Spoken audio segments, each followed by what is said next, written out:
Ladies and gentlemen, the President of the United States.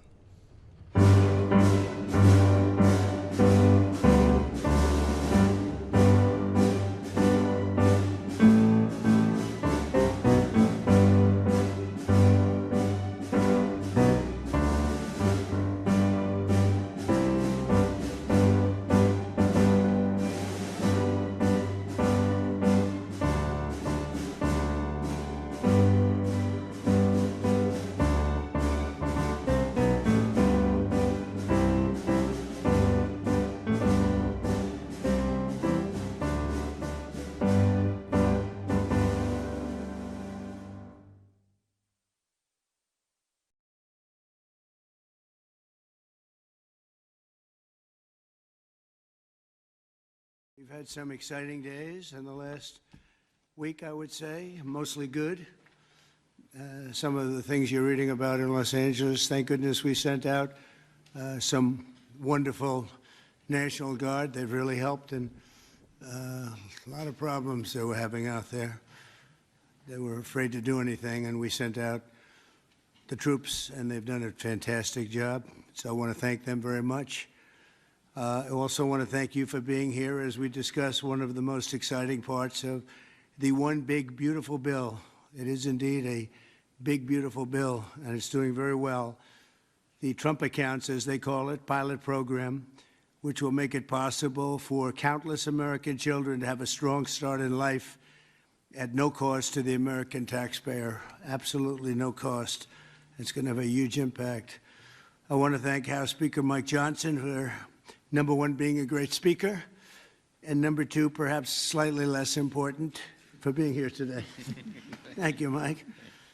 Along with Chairman Jason Smith, who's fantastic, and Representatives French Hill, August Pfluger, Blake Moore, Rob Bresnahan, and Frank Lucas. Thank you all, fellas. Thank you very much. We appreciate it very much.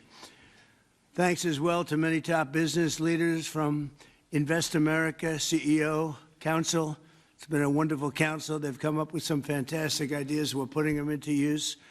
They're really the greatest business minds we have today. These men and women lead large, successful companies, and they're committed to contributing millions of dollars to the Trump account. And it's really, it's going to be something incredible for children and for their employees in many cases.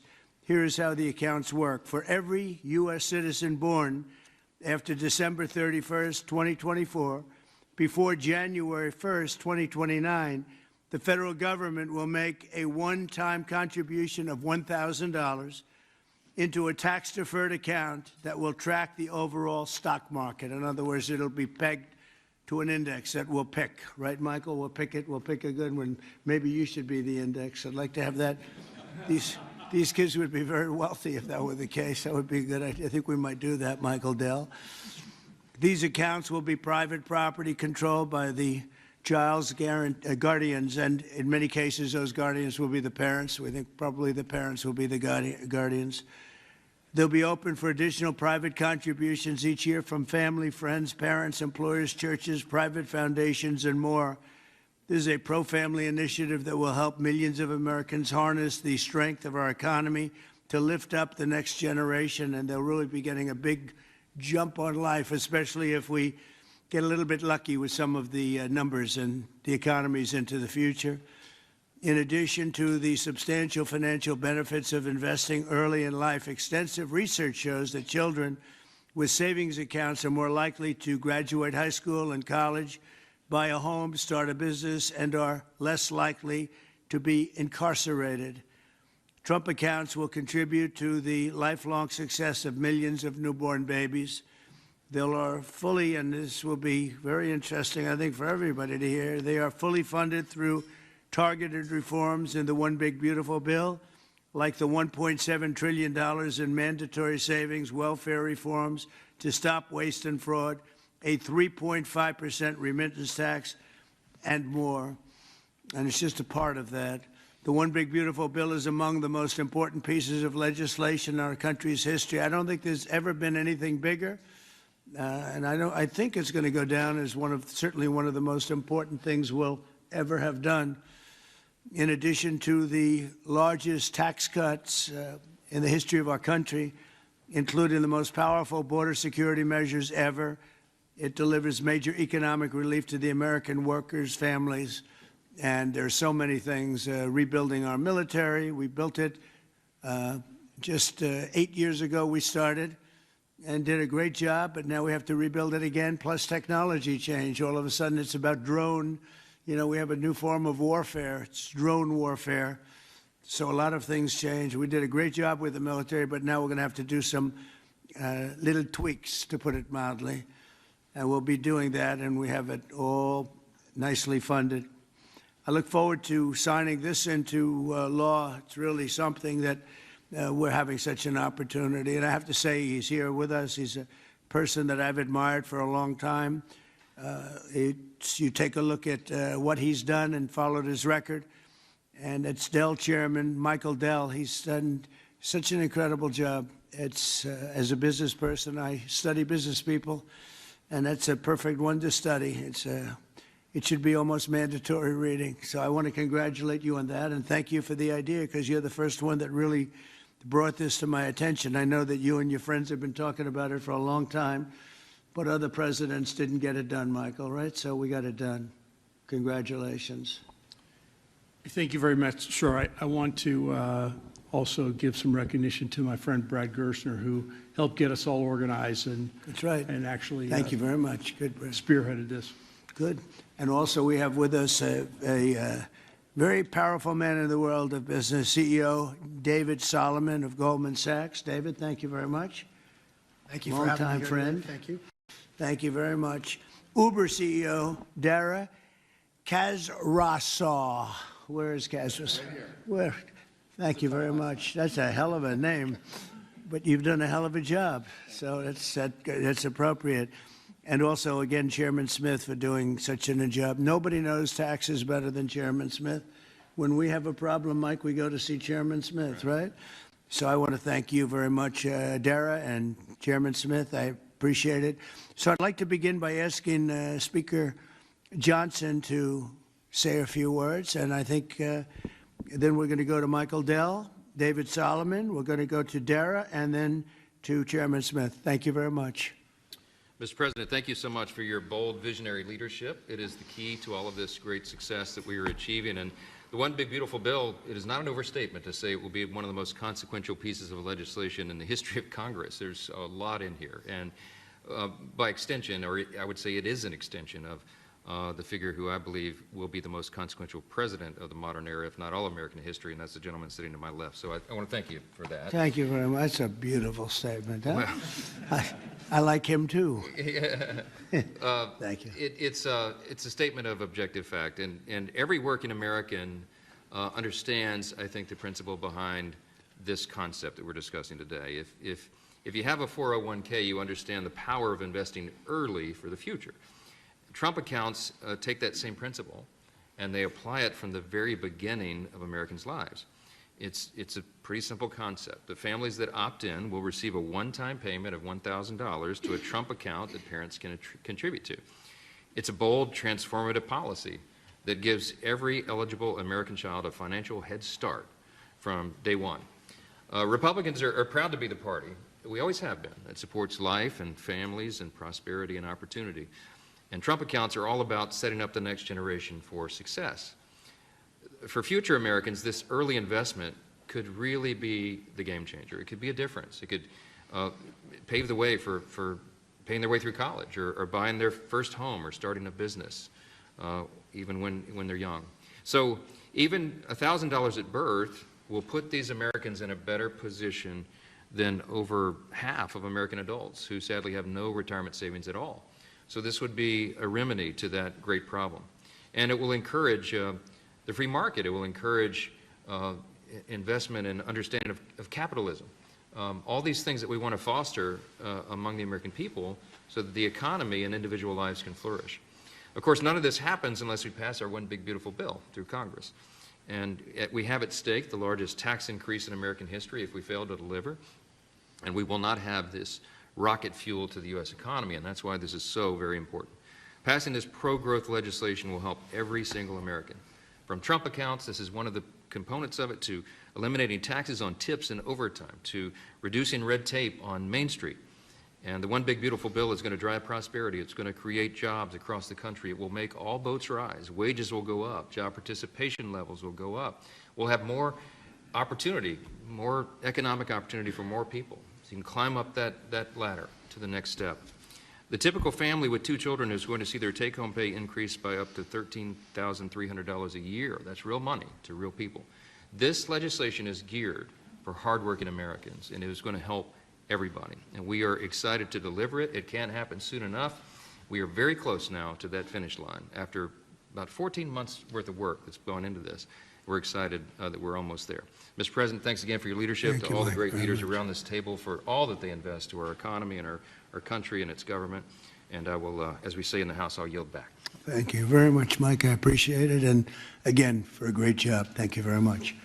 Michael, please. Thank you so much, Mr. President. I believe this is an incredible moment for all of us here today, and it's wonderful to be with some of the leaders of the most successful companies in the world as we come together to invest in the future of our country.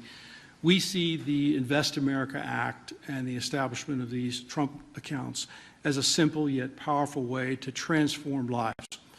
Decades of research have shown that giving children a financial head start profoundly impacts their long-term success. With these accounts, children will be much more likely to graduate from college, to start a business, to buy a home, and achieve lifelong financial stability. Dell Technologies is proud to be one of the very first companies to support the Invest America Act, a bill that provides every child with a $1,000 seed investment account at birth. This is a straightforward step with enduring benefits. Following your inspiring lead, Mr. President, Dell Technologies will match the government's contributions, dollar for every child born to a Dell team member. This isn't just a new benefit. This is an investment in our people, their families, our communities, and America's future. And it embodies our core belief that opportunity should begin at birth. My wife, Susan, and I, also through our family foundation, have been closely studying the Invest America Act. And assuming that it becomes law, we expect to make a very significant gift.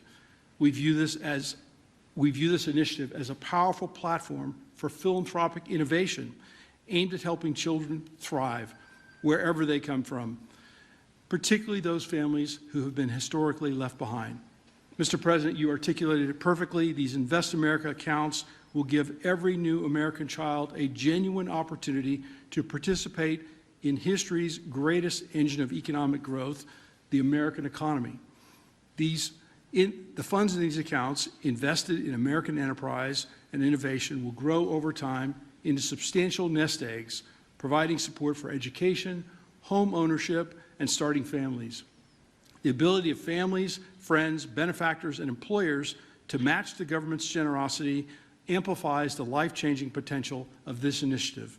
Thank you, Mr. President, for your visionary leadership on this critical issue. These Invest America accounts will profoundly impact countless young Americans, ensuring they truly benefit from what Abraham Lincoln described as the right of every American, the right to rise. Thank you. Thank you very much, Michael. We really have come a long way since you came to see me about 6 months ago with your beautiful wife. We had a nice talk. I said, that sounds pretty good. Let's think about that. And it's everybody I've spoken to about it, they can't even believe it. And because of great politicians and political leaders like we have, I think this is going to go quickly, very well and very quickly. So I appreciate it. Thank you very much. David Solomon, please. Thank you, Mr. President. I'm thrilled to be here with everyone and excited to participate in this important and timely discussion. I'd also like to acknowledge the efforts of so many in Congress on this very significant issue, and in particular the members here, and particularly the leadership of Senator Cruz and Representative Moore, who have played a big role in helping drive this forward. We also wouldn't be here today without the leadership of Brad Gerstner and Michael Dell in really having the vision, the energy, the passion, the commitment to help move this forward. So thank you both. There are many reasons why the United States has the largest and most dynamic and most innovative economy in the world. But one of the most important is the fact that our system of democratic capitalism incentivizes a culture that does not penalize people for taking risks. In fact, it incentivizes people to have a vision to go out and attract funding that's necessary to make their vision a reality. It is no mistake that many of the most important and innovative companies in the world today started in a parent's garage or on a college campus or in any one of a number of unlikely places in the United States. One of my worries is that our current and future generations of young people don't fully appreciate and aren't as educated as well as they can be on markets and capitalism. And while capitalism is not perfect, it helps fuel the American dream. This initiative gets at the core of binding those future generations to the benefits and the potential of America's great companies and markets. Early childhood investments have far-reaching benefits, and Goldman Sachs is proud to support this initiative. This is an exciting opportunity for public-private partnership and for both communities and companies to invest in young people, the future of America. Once we see the Invest in America Act signed into law, Goldman Sachs would be excited to further support this Invest in America initiative. We believe passionately in our capital markets. They're an enormous competitive strength for the United States, and we know that our economy's future vitality is dependent on young people understanding the power of investing for the long term and sharing in the benefits of ideas that bring value to the lives of people around the world.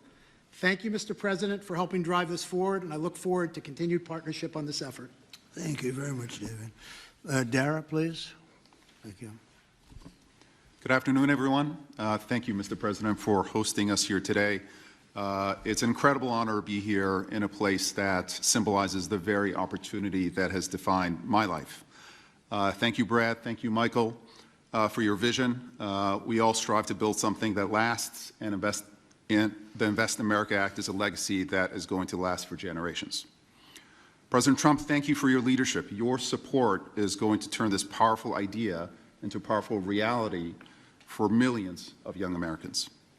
And I was 9 years old when I came to this country. My family arrived in America having fled the Iranian Revolution. We had lost everything that we had built. But we gained something far more valuable here. We gained a chance to rebuild again. We had a close-knit family, we had access to world-class education, and we had the one thing that fuels every American dream, and that's hope. So what if we could bottle up that hope? What if we could give that same power of hope, real, tangible hope, that comes from having a stake in your own future and a stake in the best companies in the world, to every single child that's born in this country? That's the promise of the Invest America Act. It's not just an account, it's a launch pad. It puts the unstoppable engine of compounding to work for our kids, building a future for them from day one. This mission is personal to me, and it's core to us at Uber. Every day we see people using our platform to create opportunities for themselves, to save for a home, to pay for tuition, to build their own American dream one trip at a time. And that's why Uber is so proud to support this bill, which also includes benefits for millions of Uber drivers and couriers in the form of no tax on tips. Mr. President, our earners are grateful for your support. Thank you very much. Right? What a great job. You know, when you think we're doing a lot of work on Iran right now, and Yes. I see that what you just said, you came here and Absolutely. they took it all away from you, and you started, and you've become one of the biggest anywhere in the world. What a great story that is. Thank you very much, Mr. President. Congratulations. And we wish you Amazing. all the success there. Thank you very much. We'll need it.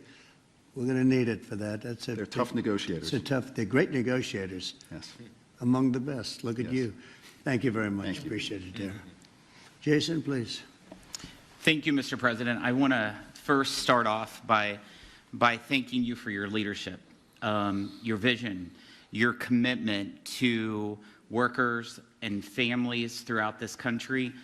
The One Big Beautiful Bill would not have been possible without you. And it delivers the largest tax cut in U.S. history, the largest mandatory spending cuts in U.S. history, the most significant welfare reforms in U.S. history, and the largest one-time investment in border security. So it's things to be extremely proud about. Representing Southeast Missouri, I'm extremely proud about how you're delivering for working families. no tax on tips. A waitress like the waitress in Nevada that talked to you about no tax on tips, and the other 4 million tipped employees in the country, they will see an extra $1,700 in their paycheck because of the no tax on tips. That's significant for someone who's just trying to put food on their table and clothes on their backs. The linemen working overtime to restore power will get an additional $1,750 into their paycheck. Seniors will get $72 billion in tax cuts. The Trump investment accounts will be a game changer for new parents, even before their newborn baby can walk or talk. Their child will have money saved to one day learn a trade, start a business, or to buy a home. Every child born under this policy will have a better shot at a future.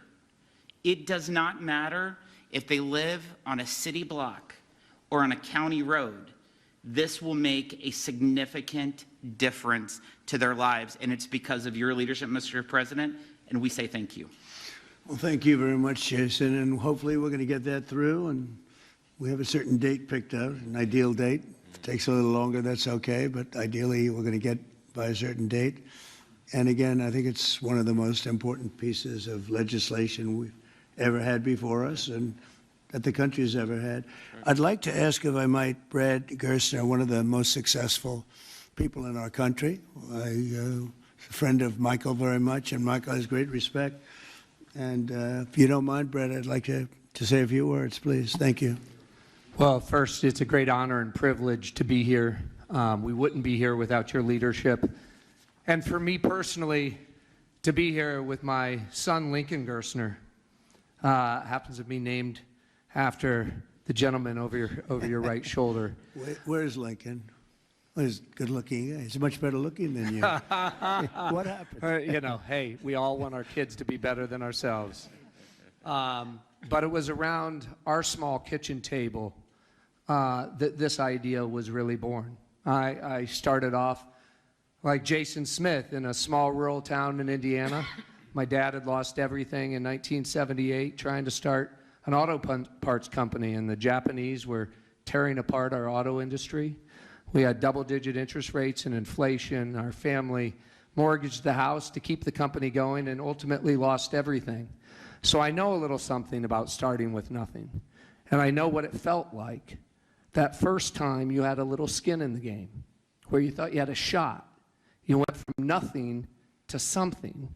And like Dara said, that is the great story of America. The promise that there's mobility, the promise we can move up that ladder. But today, we've moved to a society of dependency, right? I saw somebody answer the White House's tweet on this today by saying the answer to socialism is more capitalism. This is more capitalism. Yeah. This is aligning every child in America with the upside of free markets and the benefits. And that is your Main Street agenda, Mr. President. No tax on tips, that doesn't help rich folks. That helps the people who feel left out and left behind. No tax on overtime, no tax or deduction on Social Security, and the Trump accounts, right, that everybody in this room are here and we've been working so hard on, but would never come to fruition without your leadership. Those will change the game forever. It makes America an ownership society again, because all of those kids will see the benefit of compounding. If you start with $1,000 and $750 is added a year by parents, grandparents, by churches, by the companies in this room who will all contribute to the accounts of the kids of their employees, by the great philanthropists in America. I think $750 is a low estimate per year. I think so. But if you do that, by age 18, Mr. President, these are worth $50,000. By age 30, they're worth $175,000. And if you do it every year of your life, at age 50, they're worth $1 million. You are giving the shot for every American to feel like they're in the game again, part of America with that economic mobility, that dream that led Michael Dell to start Dell Computer in his dorm room, Dara to feel like he had a shot after coming here from Iran, and a couple poor kids from Missouri and Indiana to make it to where we are today. So thank you for your leadership.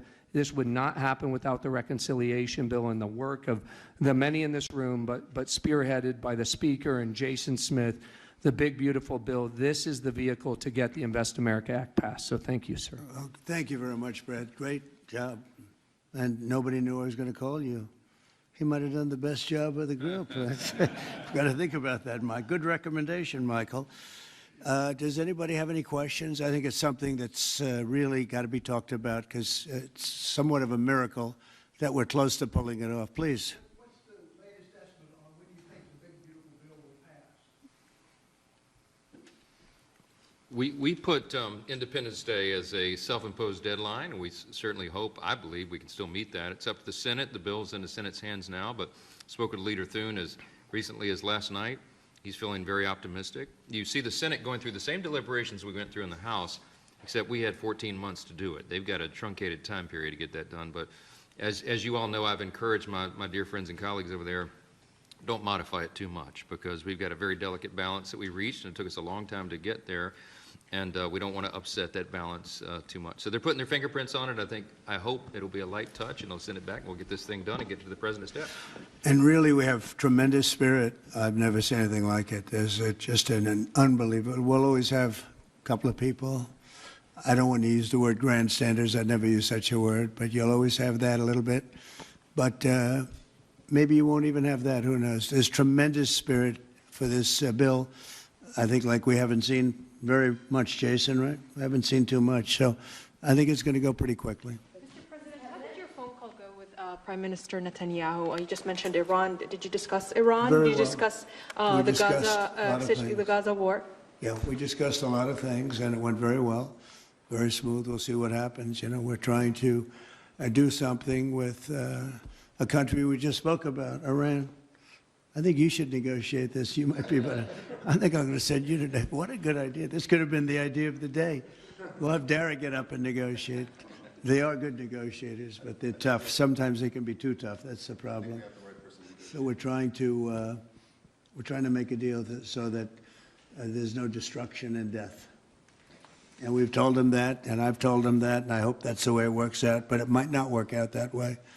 We'll soon find out. Yeah, please. Mr. President, in 2020, when you were talking about unrest in American cities, you said, quote, "We have to go by the laws. We can't call in the National Guard unless we're requested by a governor."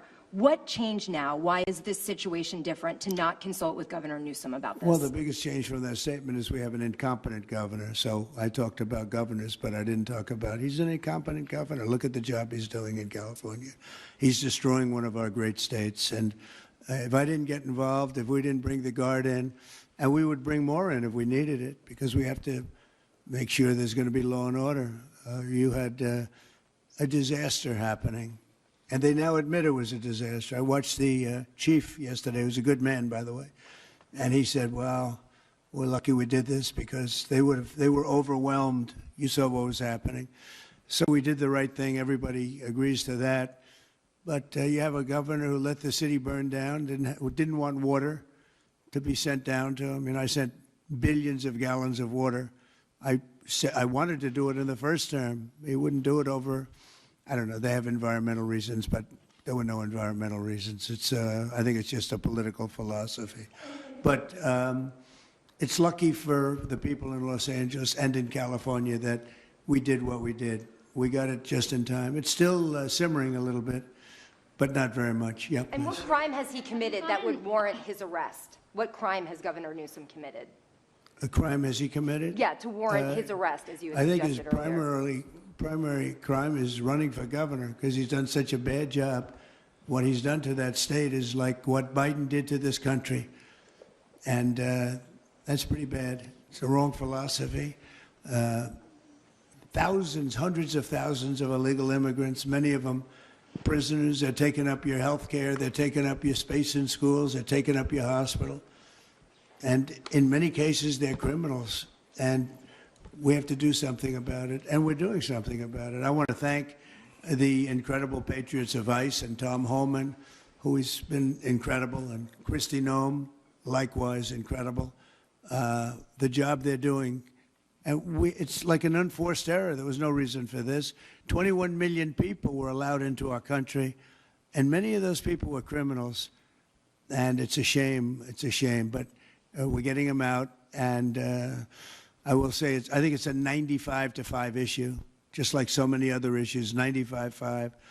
And the Democrats lost an election in a landslide because they're on the wrong side of the issues. I mean, it's not even conceivable that somebody would do the kind of things that he did. And then, you know, you talk about projects. They want to build a train going from San Francisco to L.A., and it's costing hundreds of billions of dollars more than they thought it was going to cost. It's not even believable. To Brad and to people sitting here, would you believe that a train, it was going to cost X dollars and it might be 100 times X?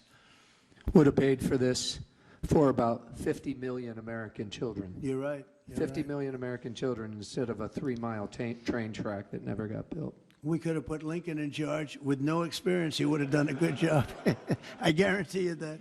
All right, please, Peter. Mr. President, have you gotten an update from your negotiating? Thank you, President Trump. So it seems like Gavin Newsom likes the attention that he's getting right now from you. Yeah, it seems like he does.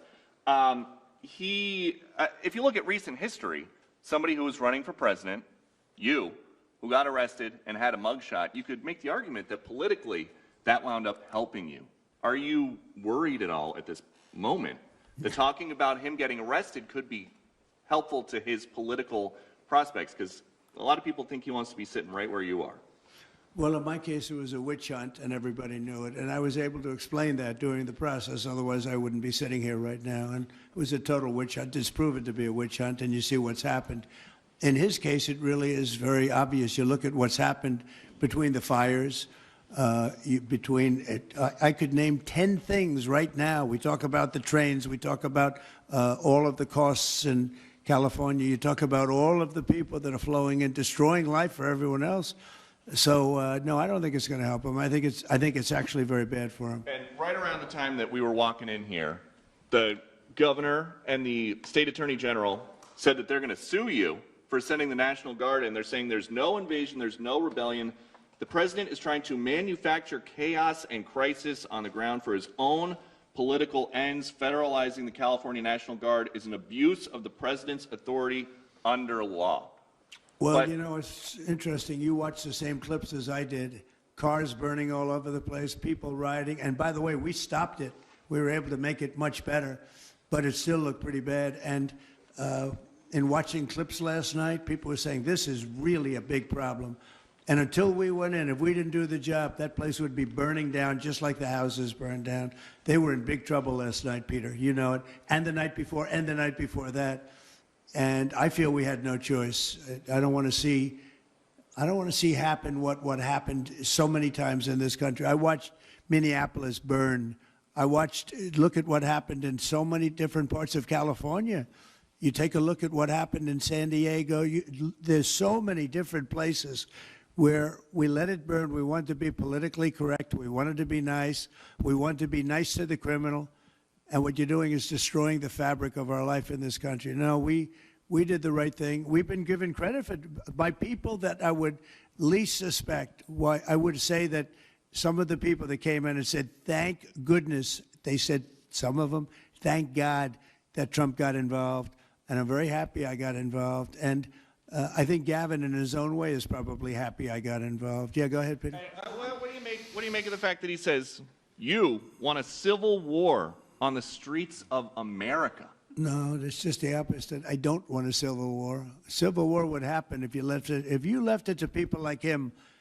And I liked him. You know, I always got along with him. Never had a problem with him. But he's grossly incompetent. Okay. In London. Have you gotten an update from your team in London negotiating? What? Louder. Have you gotten an update from your team in London negotiating the China trade talks? We are doing well with China. China's not easy, just like your home country is not easy there.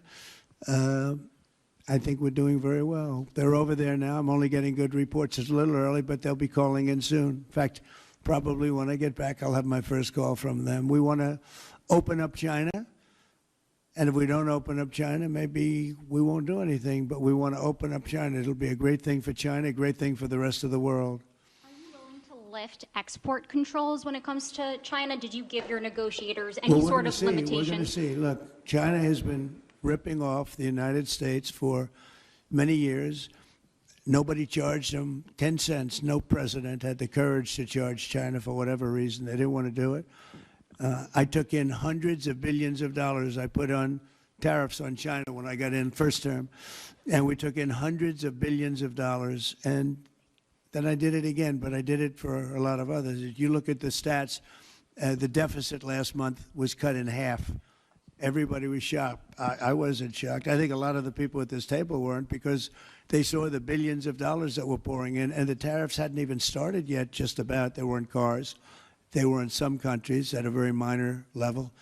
And we cut the deficit in half, and it was a big story a couple of days ago. They said, I don't believe, one of the announcers on a business network went wild, said, I can't believe these numbers. Those numbers are good. The numbers are going to be very good. I think we're going to have a great 4 years. You know, we had the greatest economy in history during my 4 years. I think this one's going to blow it away. Yeah. Mr. President, Go ahead, do you have a message for Greta Thunberg, and did she come up on your call with the Prime Minister today? Well, she's a strange person. She's a young, angry person. I don't know if it's real anger. It's hard to believe, actually, but I saw what happened. She's certainly different. Anger management. I think she has to go to an anger management class. Do you That's think she my was primary recommendation for her. Was she kidnapped by Israel, as she says? Was she kidnapped? I find it. I think Israel has enough problems without kidnapping Greta Thunberg. And secondly, are you going to Is get... that what she said? She was kidnapped by She did Israel? say that, yes, sir. Are you going to get rid of the Tesla and the Starlink service that you have here at the White House? No, I haven't heard that. I mean, I may move the Tesla around a little bit, but I don't think we'll be doing that with Starlink. It's a good service. Where are you going to move it to? Move it around, what do you mean? I have a lot of locations. Actually, about the Tesla. I had so many locations, I don't know what to do with them all. About the Tesla, did you ever see Elon Musk get physical with the Treasury Secretary? No, I didn't. And I tried to They ask... did have an argument, but I didn't see I didn't see a lot of physicality there. And there was this New York Times report that he did not want to talk about, Elon Musk, that alleged that he, towards the end of his time in the White House, was blurring the lines between recreational use of drugs and medicinal. Do you think he ever had drugs here at the White House? I really don't know. I don't think so. I hope not. Look, I wish him well. You understand. We had a good relationship, and I just wish him well. Very well, actually. Yeah. About Gaza, about aid in Gaza, you mentioned now the flotilla. Do you have a response at all about Israel intercepting this boat? And can you give us an update on what's happening to the entry of aid into Gaza right now? We've had people being shot by Israeli forces who are trying to get aid from the Gaza Humanitarian Foundation. Yes. Gaza right now is in the midst of a massive negotiation between us and Hamas and Israel, and Iran actually is involved. And we'll see what's going to happen with Gaza. We want to get the hostages back. That's all I can tell you. Yeah, please, in the back. I can go back to California briefly. You had said yesterday when asked by reporters that it was not an insurrection taking place, but then on Truth Social a bit later, you'd said they were insurrectionists. After what you've seen now... You're talking about in L.A.? Yes, sir, in L.A. I wouldn't call it quite an insurrection, but it could have led to an insurrection. I mean, that was a lot of harm that was going on last night. I watched it very closely. And it was amazing that the job that the National Guard did. And by the way, the police were working very hard also. But, you know, the police are given instructions to be politically correct. I said, no, you don't have to be politically correct. You have to do the job. And on Elon Musk, do you plan to speak to him on the phone anytime soon? I know some... Which one? On Elon Musk, do you plan to speak to him on the phone anytime soon? I haven't really thought about it, actually. I would imagine he wants to speak to me. I would think that.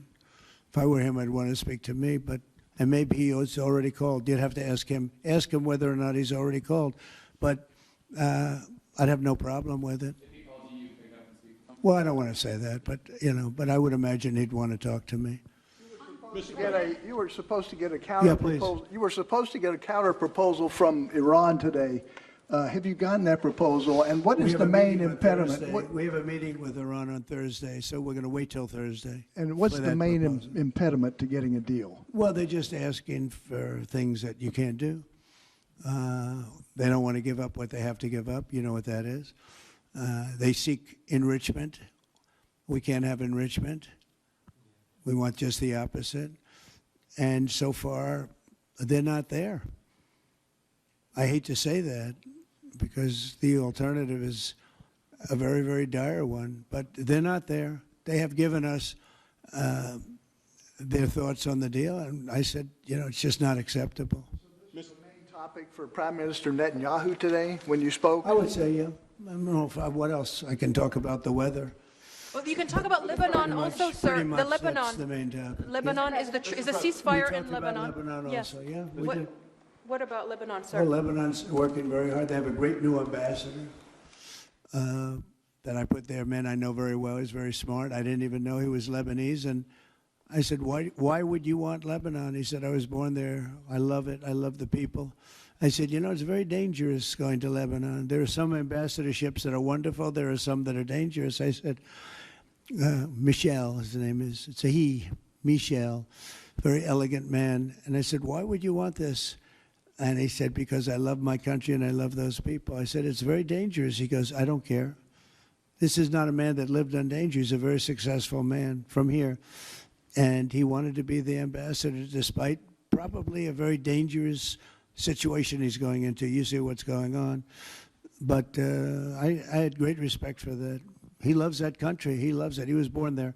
He loves the country. Yeah. Mr. President, you've got a big, beautiful parade coming up on Saturday. We do. What's your biggest expectations for that? Then I've got a second question in regards to Gavin Newsom. But go ahead and talk about the big, beautiful parade. It's such a, thank you, Brian. It's such a, I think, important moment for this country. You know, 2 weeks ago I was calling people and back and forth with leaders, including President Putin, including French president, including lots of different people. And all of them said, we're celebrating victory in World War II. And I said, wow, isn't that amazing? We're the only one that wasn't celebrating, and we're the one that won the war. Now, Russia did help. They did lose 51 million people, in all fairness. People would say, oh, he's sticking up for Russia. No, they lost 51 million people. And, you know, we can't forget that. But France was celebrating. And, as you know, Hitler made a speech at the Eiffel Tower. But when I spoke to President Macron, he said, oh, we are celebrating the great victory of World War II. And I think that's great that he was doing it. But we're the one that won it, and we weren't celebrating. I said to myself, you know, isn't that crazy? And I think it's time for us to celebrate a little bit. You know, we've had a lot of victories. We won 2 world wars, and then we go out and change the name of the forts where we won the wars. You go out, we win world wars from Fort Robert E. Lee, from Fort Bragg, from all the different forts. And what do? We change the name of the forts because we want to be politically correct. So a lot of them were changing back. You probably noticed Fort Bragg and others.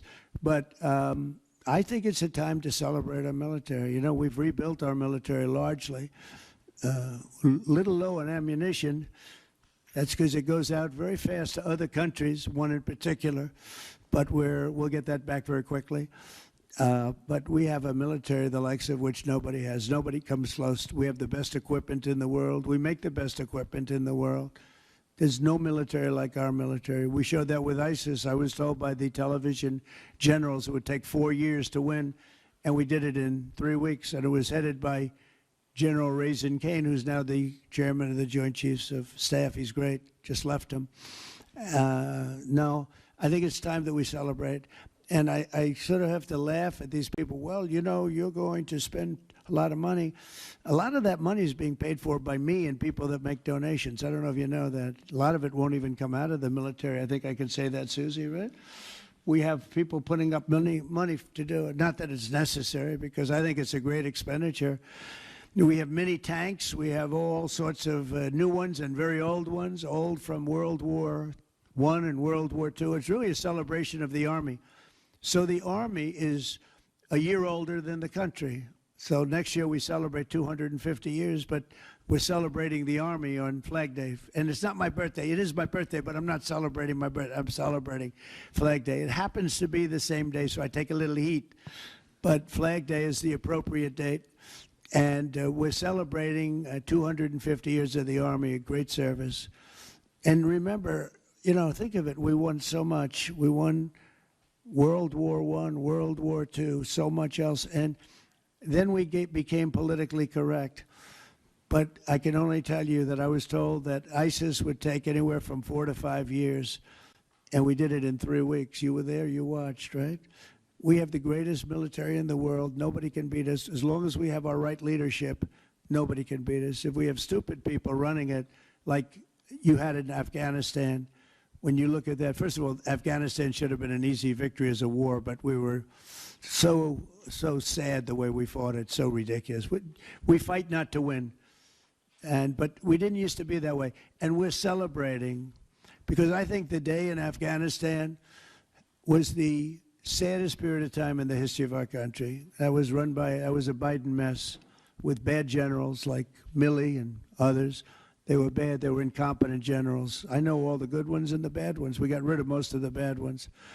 But it was time to celebrate, and that's what we're doing. So it's on June 14th, and it's going to be a parade the likes of which I don't know if we've ever had a parade like that. It's going to be incredible. We have even though it's the Army, we have a lot of those Army airplanes flying over the top, and we have tanks all over the place, and we have thousands and thousands of soldiers going to bravely march down the streets. It's going to be a beautiful day, I think, and we're going to celebrate our country. You spoke of leadership, and real quickly, speaking of Gavin Newsom, is he the right leader for California, considering how massive their economy is and all these U.S. investments coming in? Is he the right governor and leader for the future of California and for U.S. investments? I don't think he is. I mean, I think he's done a terrible job. And, you know, he's a guy, I always got along with him. You look at his past statements about me. I was a great president. I always took care of California, you know, all that. But I'm just talking on results. You look, you know, he has the advantage of beautiful weather, maybe the best weather of any state when you think about it. Beautiful weather, beautiful ocean, beautiful everything. You have all the advantages, and he didn't take advantage of that. And he's let people come in by the millions who are overrunning your hospitals, your education system, and your police. Your police are being overrun. Look at what's happened.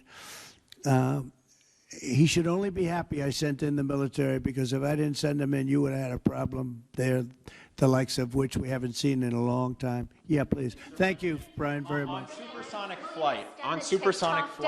Supersonic? Yes, sir. I know you just signed an executive order on it. Do you want to see a supersonic Air Force One in the next 10 years or so? Oh, well, I don't care too much about that, but I would like to see, you know, if you think about it, flight, the word flight's an interesting word, but it's probably the only category where we've actually gone backwards, because we used to have the Concorde, and we could fly to London, Brad, very quickly and nicely. And today it takes you 2 times and 3 times as long. It's the only thing where we've regressed. By the way, the Concorde, to my way of thinking, to this day, Michael, because you're very much into aesthetics, I know, but to this day was one of the most beautiful pieces of art I've ever seen. It was a piece of art, the beauty of the Concorde. It was the most beautiful plane, but it was you know, got you there in half the time. Now you spend a lot of time, and there's no reason for it. Because, you know, they have the sonic boom. It's not a huge problem, but they have the sonic boom thing pretty well figured out. The technology changes, the change in the skin, the change in weight, all of the other things. There's no reason why we shouldn't do great. So we are making it possible for them to do supersonic and get us back on the track. I mean, think of it, 30 years ago, we actually had planes that flew much faster than we do now. It took you half the time to get to a location. So we've regressed, and we're going to progress. Mr. President, are you Mr. President? Sort of an amazing thing, isn't it? We've gone backwards. On Wall Street, they haven't done that. If Goldman Sachs was like that, you wouldn't have Goldman Sachs anymore. Mr. President, are you planning to deploy Marines? Are you planning to deploy Marines in California to address the situation in Los Angeles? Are you going to deploy Marines in California? We'll see what happens. I mean, I think we have it very well under control. I think it would have been a very bad situation. It was heading in the wrong direction. It's now heading in the right direction. And we hope to have the support of Gavin, because Gavin's the big beneficiary as we straighten out his problems. I mean, his state is a mess. And I'd like to get somebody involved in the rail because, look, personally, it should have never been built because you can fly there for $2. And what are you doing? They're doing that.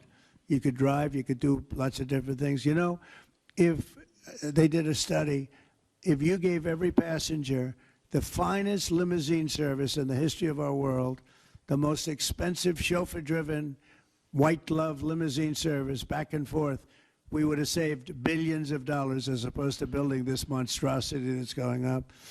And I've never seen anything. You know, I've seen cost overruns. I'm a person, I've always done well on cost overruns. I don't have them. But I will tell you, I have never seen cost overruns. You see them where they're 20% more, 50%, 100% more. These are thousands of percent. Nobody even knows. They have no idea. And it was supposed to be from San Francisco to Los Angeles. Well, they just made it way outside of Los Angeles. Where it's stopping in the middle of, I don't want to say nowhere because I happen to like one of those little cities very much, but it's way short of the destination. And our government is saying, you know, why are we involved in this thing? It's been handled so badly before him, but he really blew it. So, you know, all right, one more question. Speak to any of the discussions that were had there and the purpose of that retreat, your time at Camp David. What? Your time at Camp David, can you speak to what discussions were had there and the purpose of that retreat? Well, I don't want to speak to discussions. I mean, I told you what we were there for a little bit. We had discussions on many topics. We had a group of people, a large group of people, including generals and admirals and lots of others. And all I can say is our country's in great shape. We're in great shape economically. The bill that Mike and Jason and all the people are working on is going to be, I think, amazing. I think it's going to be one of the most important pieces of legislation we've ever had in this country. It's going to do things that you wouldn't believe. We're going to, you know, I have a very simple phrase. We ran an election on very simple words: make America great again. That's what we're doing. We're making it great. We're making it safe. We're making it beautiful. And we're making it very wealthy again. You know, wealth is okay. You need wealth to take care of lots of other people. We have to make our country better. It has to heal from 4 years of abuse. Our country was abused badly by a very incompetent person and a group of people that weren't incompetent, but they were radical left lunatics. And they ran the country with an auto pen. And I hope that law enforcement's looking at that very seriously. That's like a takeover of our country in a certain way, because this guy had no idea what he was doing. You saw that during the debate. You saw that in other cases. I mean, he had no idea. I saw it years ago. By the way, 40 years ago, he had no. He was bad 40 years ago. We're not just talking about. And they always like to say age, but it's not age. I know people 88, 89, 92. Bernie Marcus, who just passed away, was 95. I spoke to him a year before. He was 100%. It's not age. It's something else. But whatever it is, you can't have that in this country. The damage he's done to this country is unbelievable. But the good news is we've got much of it fixed already, and the rest of it will happen. Thank you all very much. Thank you.